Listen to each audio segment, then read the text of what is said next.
Kamusta kaibigan? Yun eh. Maraming salamat at nandyan na naman kayo para manood ng aking mga videos. At sa mga bago dyan guys, baka naman subscribe naman dyan. Konting support para sa aking humble channel na sana ay lumago. Papanoorin natin ngayon guys kung paano mag-decorate ng isang simpleng decoration lang naman ng cake. Simple ang decorate pero napakasarap guys. Yun eh. Okay. Yan, naglalagay yan to ng ng panaman para sa ilalagay na second layer ng cake nito. Ay, ito ay mayroong 3 layer guys. Depende yan sa nag-order kung ilan ang gusto mong layer ng cake papagawa mo. And ang design is galing din po sa nag-order, kaya personalize niya or siguro nakita niya somewhere internet, sinend niya para inyong gayahin na nag-decorate. So, sa mga gustong mag-order dyan, Tagum area guys. At kung hindi ka naman taga-Tagum at mayroon kang kakilalang taga-Tagum, baka pwede mo naman kami i-refer in case na may mga parating silang occasion. Cakes for any occasions guys. Personalize yan. Or kung wala kang naiisip ng design, pwede mo naman yang ipaubayan na lang din sa creator ng cake na to. Yun no. Guys, kailangan pinapantay-pantay yung palaman para pagpatong ng next layer na yan at least libilado siya, nasa level. Yan guys, yan na yung last, pangatlo, and then tinusukan ng plastic straw para at least maging firm siya enough para hindi madaling matumba, masira, ilalagay dyan. Huwag nyong isaling kainin lang yun guys, no? Kasi plastic straw yun. Yan. At nilalagay na ang first coating. Yan. Napaka-importante ng first coating na yan guys, kasi dyan magdidepende ang mga susunod na ilalagay na decoration. Huwag nating tinitake for granted ang mga first coating. Baka sabi kasi yung iba, first coating lang yan, may susunod pa dyan pampaganda. No guys, isa sa mga importante yan ang mga first na yan. Sa lahat ng bagay, diba? Isipin mo na lang kung sa umpisa pa lang niloloko ka na, eh di wala nang patutunguhan pagsasama.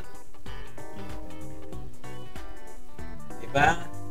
Diyan nagde-develop yung strong foundation guys, yung mga unang pangyayari.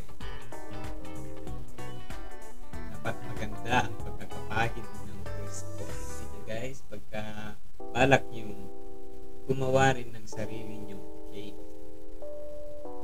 Pinapantay niyang maigi. Diba guys? Agree ba kayo sa sinabi ko guys? Yan.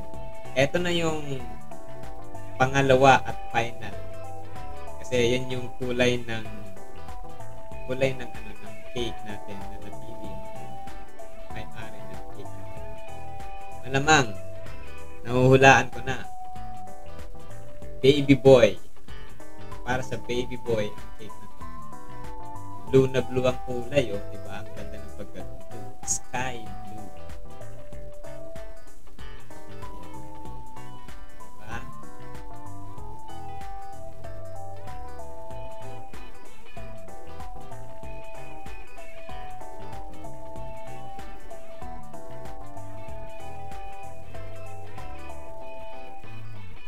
Yan, tuloy-tuloy lang ang ikot-ikot habang nilalagay ang icing.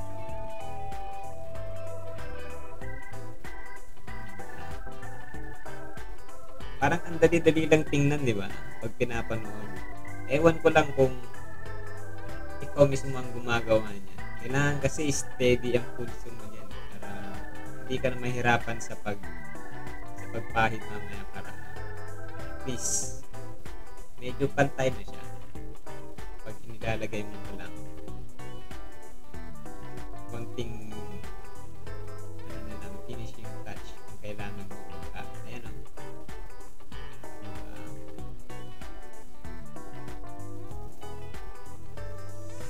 Nakakatuwang pagmasdan na yan. Ganyan lang pa naman lagay na icing ng isang cake. O, yan. Palagay ko kayang-kaya to ng mga mason gawin. Parang pagpapalitada lang yan ng semento eh. O, diba? Kung ikaw ay isang skilled mason, pwede. Pwede ka na rin mamuntrata, guys. Mamuntrata ka ng papalitadahan mong cake.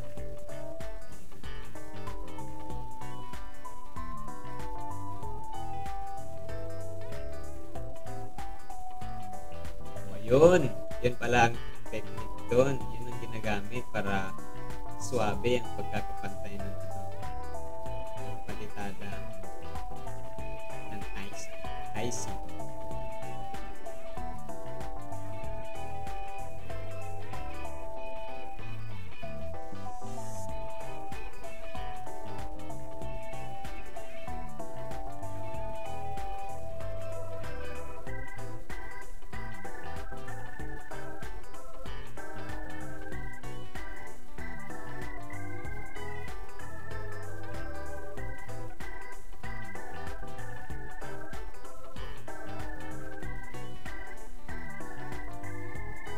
Again, thank you so much sa nag-order nito. Sana huwag kayong madadala at patuloy kayong mag-order every time na mayroong okasyon sa inyo. Shout out to you, whoever you are. Thank you so much sa pag-order. At napaka-affordable nito, guys. Napaka-affordable lang ito.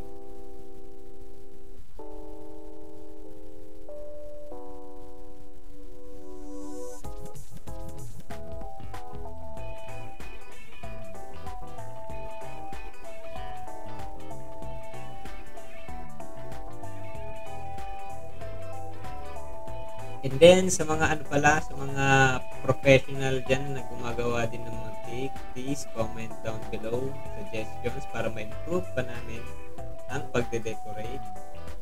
Mga technique. Share naman yung mga ideas dyan. Share your knowledge.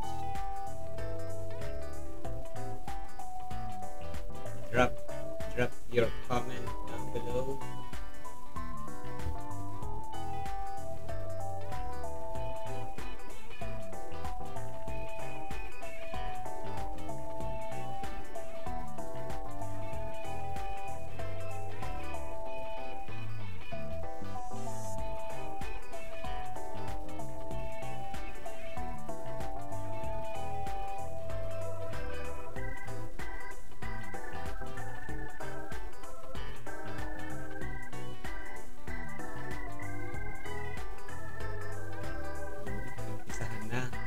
Guys, ang dripping design.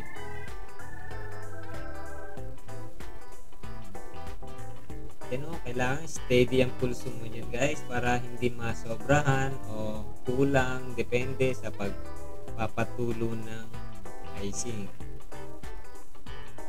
At kailangan hindi rin masyadong malapot yung icing and hindi rin masyadong watery para hindi tuloy-tuloy yung pag-drip niya. So,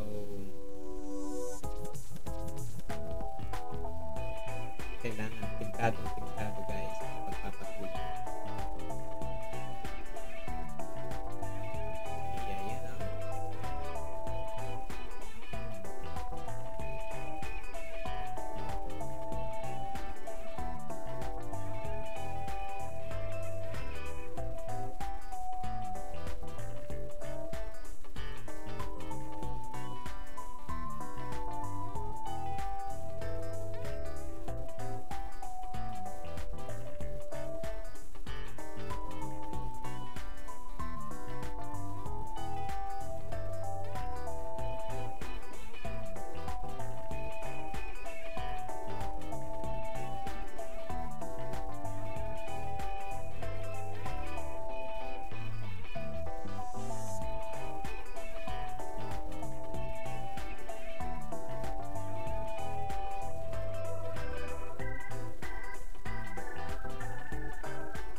malapit na guys. Malapit nang matapos ang pagde-decorate.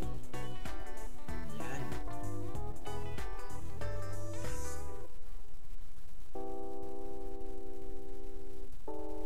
Maraming salamat sa inyong panunood. Kung nandyan pa rin kayo hanggang ngayon. Thank you so much. Yun, inilagay na si Baby Bear. At wag na nating hanapin si Papa Bear at saka si Mama Bear. Palagay ko, kumakain pa yun ng ilaw. Yan. Yan, konting magic na lang guys. At mabubuo na, makukompleto na ang decorations.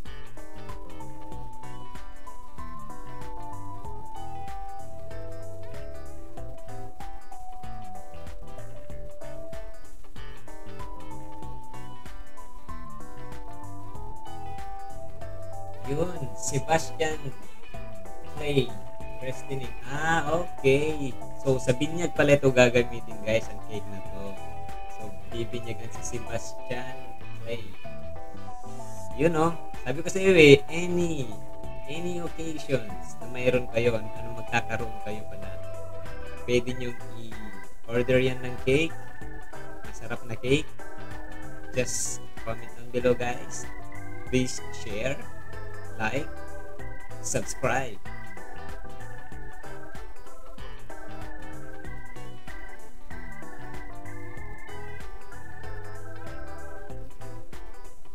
Thank you so much for watching.